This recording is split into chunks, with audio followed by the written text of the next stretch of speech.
Les soutiens de Vinicius Junior que nous sommes sont les premières victimes de Vinicius Junior. Ils ne nous aident pas du tout à l'aider. George Weah, pour eux, c'était pour montrer au reste du monde. Vous voyez, nous on n'est pas racistes. Vous voyez ce monsieur-là, il est noir. Pourtant, on lui a déjà donné le ballon d'or. On nous parle de justice pour le football.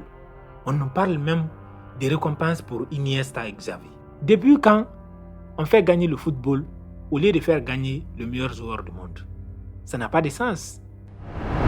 Même ceux-là qui estiment que Rodri mérite le ballon d'or étaient choqués de découvrir que Rodri était ballon d'or. Vinicius Junior a trahi son pays, il a trahi ses supporters et il a trahi le football. S'il n'était pas digne de remporter le ballon d'or, s'il ne le méritait pas, pourquoi on continue de débattre? C'est la première fois dans l'histoire que le perdant du ballon d'or est plus défendu que le vainqueur. Le ballon d'or 2024 restera dans l'histoire comme le plus grand scandale de l'histoire du trophée. Je ne dis pas cela uniquement parce que le favori numéro 1 n'a pas remporté le trophée. Non, mais aussi parce que c'est la première fois dans l'histoire qu'une institution, un club de foot, se lève et dit non au résultat des votes. Le Real Madrid, le plus grand club de l'histoire du football, le plus grand club d'Europe, a dénoncé un vol à l'attribution du Ballon d'Or 2024. Sur les réseaux sociaux, ça parle du perdant plus que du vainqueur. Tout le monde y va avec ses arguments. Il y a d'un côté ceux qui essayent par tous les moyens de justifier la victoire du vainqueur. D'un autre côté, il y a ceux qui démontrent que c'est la plus grande injustice de l'histoire du football. Dans cette vidéo, on va juger le pour et le contre. Je suis l'une des premières personnes à s'être indignée du résultat du Ballon d'Or. Jusqu'au soir de la cérémonie, nous étions tous convaincus que Vinicius Junior était le grand vainqueur de cette année. Pourquoi? Parce qu'au cours de la saison, c'est le seul joueur qui s'est montré au plus haut niveau possible et qui a dépassé et de loin la concurrence. Il a joué des matchs uniques. Il a remporté des trophées. C'est vrai, ses coéquipiers du Real qui sont Carvajal ou encore Jude Bellingham sont aussi parmi les favoris. Mais Vinicius Junior les a surpassés et de loin. Il y a des matchs que le Real a joué et remporté. Sans ces matchs-là, le Real n'allait pas remporter la Ligue des Champions. Pourtant, sans Vinicius Junior, le Real n'allait pas gagner ces matchs. C'est ce qu'on appelle la performance du Ballon d'Or. Mais avant d'aborder ce volet-là, je vais d'abord me focaliser sur l'argument de ceux-là qui pensent que Vinicius Junior ne mérite pas le Ballon d'Or 2024. Et que donc, le vainqueur est un vainqueur légitime. Je ne suis pas d'accord avec ces gens-là. Mais si l'on est honnête avec soi-même, on peut reconnaître qu'ils ont des arguments solides. La première raison que moi, je retiens, c'est la performance de Vinicius Junior à la Copa América. Vous savez, je ne suis pas de ceux-là qui pensent que parce qu'il est le meilleur joueur du monde, alors il doit être constant. Il doit performer au plus haut niveau à chaque match. Non, c'est un être humain. Comme Benzema, Cristiano Ronaldo ou encore Lionel Messi, il peut y avoir des matchs où ça ne roule pas bien pour eux. Mais généralement, s'ils sont concentrés, ils donnent un bon résultat à leurs équipes. Pour un candidat légitime au Ballon d'Or, quand tu représentes ton pays, on attend de toi un résultat. Pas forcément que tu remportes le trophée, non, mais que tu donnes le meilleur de toi-même. Souvenez-vous de Cristiano Ronaldo en 2014. Il a été éliminé dès les phases de groupe de la Coupe du Monde. Mais Ronaldo a fait de son mieux pour son pays. On savait qu'il n'était pas bien accompagné. Et donc, il a remporté le Ballon d'Or. Malgré que son pays n'avait même pas traversé les phases de groupe, Ronaldo a remporté quand même le Ballon d'Or devant Neuer. Vinicius Junior a trahi son pays, il a trahi ses supporters et il a trahi le football. Parce qu'on avait confiance en Vinicius Junior. On était supporter de Vinicius Junior. Et Vinicius Junior est parti jouer le gamin capricieux et bagarreur. Vous savez, être athlète de haut niveau, c'est aussi des responsabilités. Il y a des gens qui s'inspirent de toi. À ce niveau-là, il n'avait pas droit à l'erreur. Mais la façon dont il est sorti de la Copa América, il est sorti par la petite porte. Si nous sommes en train aujourd'hui d'avoir ce débat, c'est parce que c'est Vinicius Junior et non pas Rodrigo Goes. Si Rodrigo Goes, le coéquipier de Vinicius Junior en équipe nationale et au Real Madrid, avait eu les mêmes statistiques que Vinicius Junior, aujourd'hui, on n'allait même pas parler de débat possible. Il aurait été couronné Ballon d'Or. Il faut être honnête. Pourquoi? Parce que c'est un mec discipliné. Je suis le premier défenseur de Vinicius Junior pour ce qui est des actes racistes. Mais il faut reconnaître une chose. À la Copa América, Vinicius s'est éliminé tout seul de la compétition. Tout son pays comptait sur lui. Il était censé être la star de l'équipe. Il était censé porter l'équipe comme l'avait fait auparavant Neymar Junior. Mais Vinicius Junior a commis la plus bête des fautes de la compétition contre la Colombie. Il a fait une vilaine faute sur Rodriguez alors qu'il n'avait pas besoin du tout. Le gars ne courait pas vers le but. Il n'avait pas une action décisive. Il était au beau milieu du terrain. Vinicius Junior est venu lui marcher dessus. Je suis sûr et certain que c'est la première fois qu'un joueur de son niveau commette un acte aussi irresponsable dans l'histoire de l'équipe du Brésil. C'était la catastrophe. Il a déçu tout le monde. Rien que pour ça, moi j'ai été étonné qu'il ne se fasse pas lyncher, insulté par ses compatriotes. Parce qu'à leur place, j'aurais été très en colère. Donc ce genre de comportement, ça diminue tes points. Il faut le dire. Le deuxième acte qui a réduit considérablement les points de Vinicius Junior, c'est son acte contre le Bayern Munich.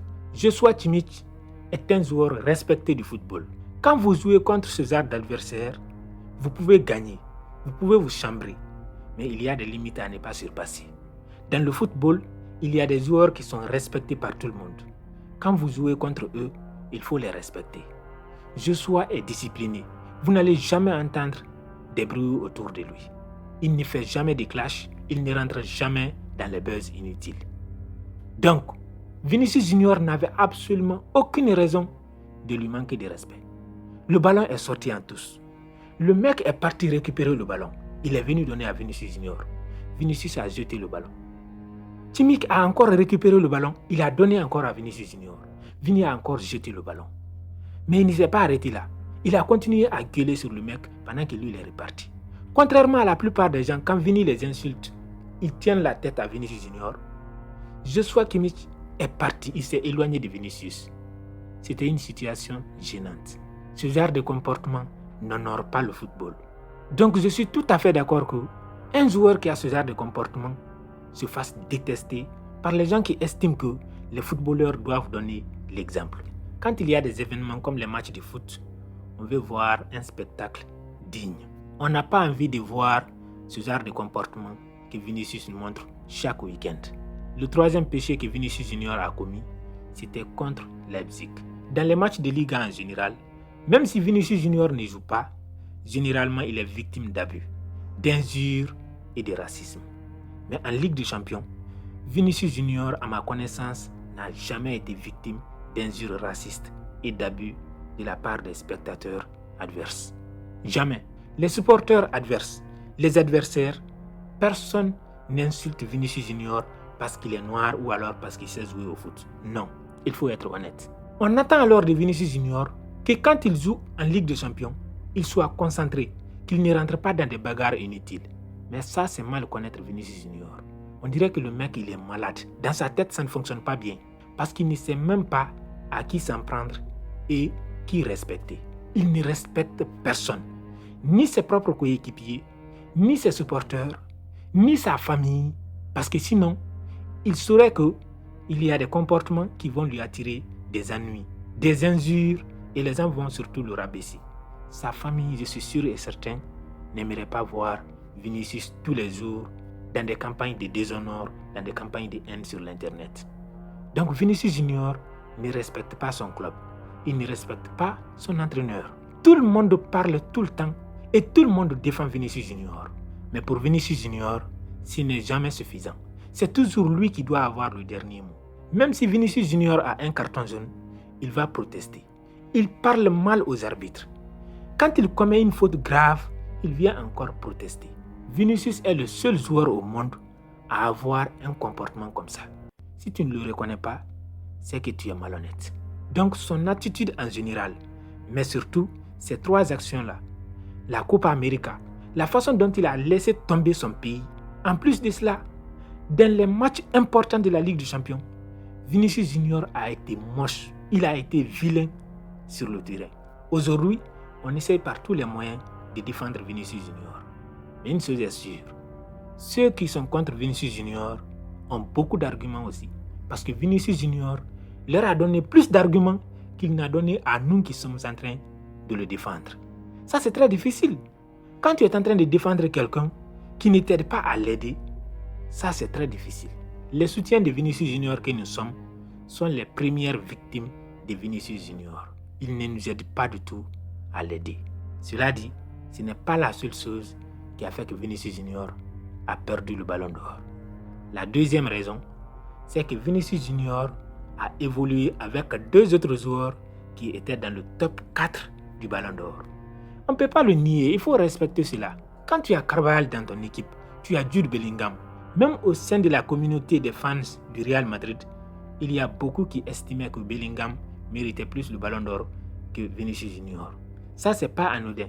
Parce que ça veut dire tout simplement que même si c'était uniquement les supporters du Real qui avaient voté, Vinicius Junior n'allait pas avoir les 100% des points. Donc, dans son équipe, pour les gens qui estimaient que c'est un joueur du Real qui doit remporter le trophée, les points étaient toujours partagés. Soit on mettait Vinicius premier, ce que la plupart des gens, je suppose, ont fait, soit on mettait Jude Bellingham. Et à chaque fois qu'on va mettre Jude Bellingham, Vinicius Junior perd des points.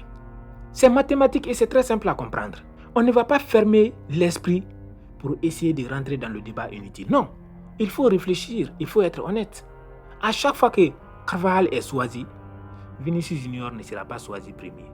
Et à chaque fois que Vinicius Junior n'est pas choisi premier, on diminue ses chances de remporter le ballon d'or. Pourquoi? Parce qu'il y a des gens qui ont déjà une haine viscérale pour Vinicius Junior. Quand vous voyez qu'il y a des journalistes qui n'ont même pas mis Vinicius Junior dans le top 10. Donc, les gens alors qui estiment qu'il a bien performé, mais ses coéquipiers du Real ont mieux performé que lui, vont lui donner des points certes.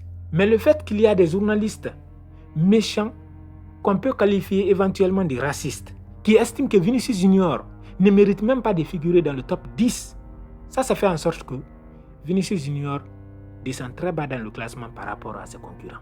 Donc, même si Rodri n'a été que deuxième, troisième, si Vinicius Junior a disparu par moment dans le top 10, ça c'est une grande dégringolade. Cela peut aussi expliquer quelque part le fait qu'il n'ait pas été élu Ballon d'Or. Cela étant dit, on passe maintenant aux raisons pour lesquelles Vinicius Junior mérite amplement le Ballon d'Or 2024. La première raison pour moi, c'est la campagne qui a été lancée avant la cérémonie. Si Vinicius Junior n'était pas crédible pour remporter le Ballon d'Or, si un autre candidat était plus crédible que Vinicius Junior, ma question est alors la suivante. Pourquoi avoir utilisé l'image de Vinicius Junior pour promouvoir le Ballon d'Or? Pourquoi faire circuler des rumeurs pour dire que Vinicius Junior est vainqueur du Ballon d'Or, qu'il est vainqueur légitime et tout le monde était d'accord avec ça? S'il n'était pas digne de remporter le Ballon d'Or, s'il ne le méritait pas, pourquoi on continue de débattre? C'est la première fois dans l'histoire que le perdant du Ballon d'Or est plus défendu que le vainqueur. Ça parle du perdant plus que ça ne parle du vainqueur. À chaque fois que quelqu'un essaie de défendre le vainqueur ou de féliciter le vainqueur, il faut qu'il apporte des arguments pour dire qu'il méritait le Ballon d'Or. Quelque part, ça sous-entend qu'il y avait quelqu'un d'autre qui méritait mieux que lui. Sinon, si on était vraiment convaincu que la personne qui a gagné était la bonne personne, on n'avait pas besoin de justifier. Même les journalistes qui ont voté sont obligés de se défendre et d'apporter des arguments. Quelque part, ça soulève des questions. Ça veut dire qu'au fond de chacun, nous savons qui était le vainqueur légitime. Il y a eu plus de bruit, plus d'articles et plus de débats autour de Vinicius Junior que de Rodri. Rodri a gagné le Ballon d'Or, mais quand tu rentres sur l'internet, tu tapes Ballon d'Or, c'est Vinicius Junior qu'on te montre. C'est bizarre, parce que normalement, le Ballon d'Or est donné aux meilleurs joueurs de la saison. Et généralement, quand on donne le trophée, le débat est clos. Mais pas cette année. Cette année, avant le Ballon d'Or et après, ça n'a pas changé quelque chose. Même ceux-là qui estiment que Rodri mérite le Ballon d'Or étaient choqués de découvrir que Rodri était Ballon d'Or. Il faut être honnête. Vinicius Junior était le vainqueur légitime du Ballon d'Or. Et on va dire une autre vérité. Si Vinicius Junior avait la peau claire, je suis sûr à 100% qu'il serait aujourd'hui Ballon d'Or. En fait, il y a des gens qui sont contre Vinicius Junior. Quand tu écoutes leur discours, tu te rends compte qu'en réalité, c'est une haine qui ne s'explique pas. Tantôt, on nous dit qu'il n'est pas fair play, et quand cela ne suffit pas, on nous dit qu'il n'est pas un bon joueur. Ou alors, on nous parle de justice pour le football. On nous parle même des récompenses pour Iniesta et Xavi. Moi, je ne comprends pas. C'est un ballon d'or qui a été donné à Rodri. Et on nous fait croire que c'était pour récompenser le football espagnol et ses légendes comme Iniesta. Où est la logique? On dit le ballon d'or récompense le meilleur joueur d'une saison. Vous nous dites que c'est pour rendre justice à des milieux de terrain. Comme les Iniesta n'ont pas remporté le trophée, alors il faut donner ça à Rodri. Comme ça, on a récompensé le milieu de terrain. Depuis quand on se soucie maintenant du milieu de terrain? Depuis quand on fait gagner le football au lieu de faire gagner le meilleur joueur du monde? Ça n'a pas de sens. Ça ne s'explique pas ça. On ne peut pas nous dire que c'est maintenant qu'il faut sauver le football. Quand Ronaldo et Messi se succédaient au Ballon d'Or, personne n'a pensé à sauver le football. Tout à coup, quand c'est le tour de Vinicius Junior de prendre le Ballon d'Or, on a pensé à sauver le football. Il faut donner le Ballon d'Or à un milieu de terrain. Parce que eux là, ils travaillent beaucoup, ils font beaucoup d'efforts, mais ils ne sont pas récompensés. Moi, je croyais que le Ballon d'Or était donné parce que le joueur avait performé plus que les autres au cours de la saison. Je ne savais pas que quelque part, ça récompensait le football en tant que sport. Jusque-là, le Ballon d'Or récompensait un joueur. Le joueur qui a le mieux performé au cours de la saison. Et ce qui est ridicule, c'est que le meilleur gardien du monde, Emiliano Martinez, qui a aussi reçu le Ballon d'Or des gardiens, lui non plus n'est pas un exemple. Je dirais même qu'il est pire que Vinicius Junior. Parce que c'est le seul joueur au monde qui prend le trophée et met sur ses parties intimes. Comment vous expliquez que lui, il a été récompensé et pas Vinicius Junior? Le seul trophée que Martinez a remporté au cours de la saison, c'est la Copa América.